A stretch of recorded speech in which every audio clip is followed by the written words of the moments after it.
Hey everyone, Shane here with etrailer.com. Today we're going to be taking a look at the Demco Commander 2 Tow Bar. For those of you that are new to flat towing vehicles behind motorhomes, the tow bar is going to be one of the 5 main components for any flat tow setup. It's going to be the connection point between the base plate on the towed vehicle and the hitch or receiver on the motorhome. Now there's a couple different categories for tow bars. You have your binding and non-binding. Binding tow bar means when the arm locks out, it's going to have a little pin that requires you to use a tool to get that arm to unlock when you want to disconnect from the vehicle. You have your non-binding, which is what our Commander 2 is. When the arm locks out, it's going to have a lever on it that you simply just push it when you're ready to disconnect, and it unlocks the arm, and it's not going to require any additional tools. When the arm blocks out, all we're going to do is we're going to push this lever to unlock it. Now when we compare the Commander 2 to some of the other non-binding tow bars that are hitch mounted, like the Blue Ox, for instance. Blue Ox makes a very nice tow bar.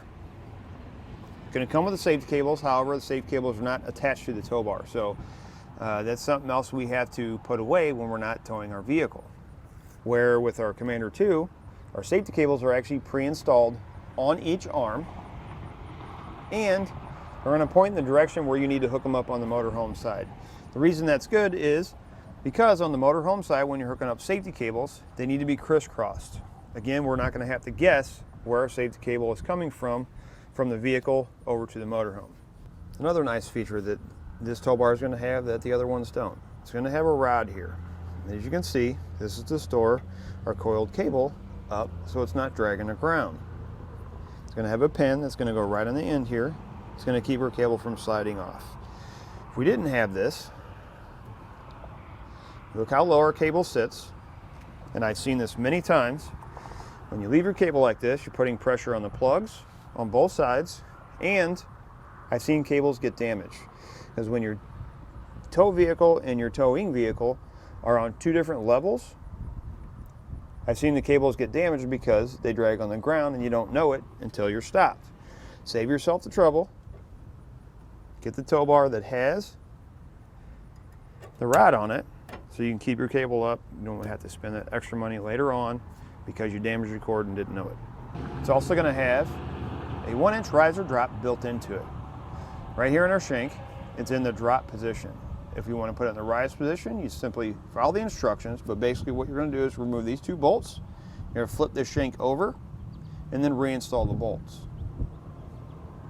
Now this next feature, it's a nice feature, but it's not particularly my favorite. I've seen these plates right here get damaged quite often. I've actually replaced a few of them from individuals that have brought them because they were damaged. The reason they get damaged is, you'll notice there's a pin right here.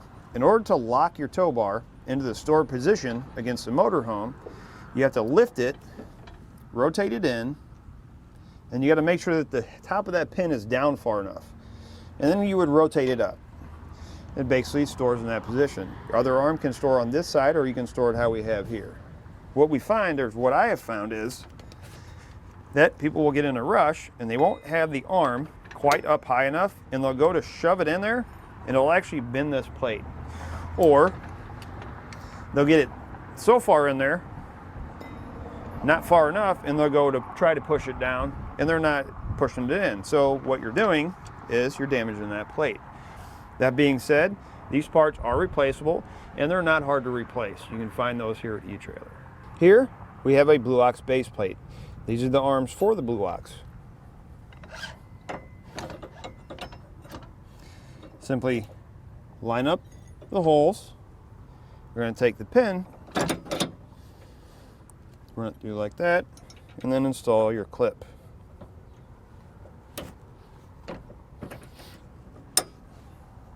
Tow bar is going to have a 6,000 pound tow capacity, which is going to work great for your smaller SUVs and Jeeps, which are going to be the most common vehicles that are flat towed nowadays.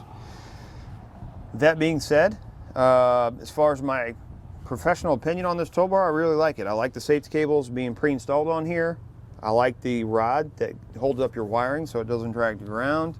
And I really like the finish. Black powder coat finish, it's a steel construction. I like the other features would give you the rise and drop on the shank side, so you have a little bit of adjustability there, which other tow bars don't have, and how easy it is to adapt it to other base plates that are not Demco. That's going to do it for a look at the Demco Commander 2 tow bar.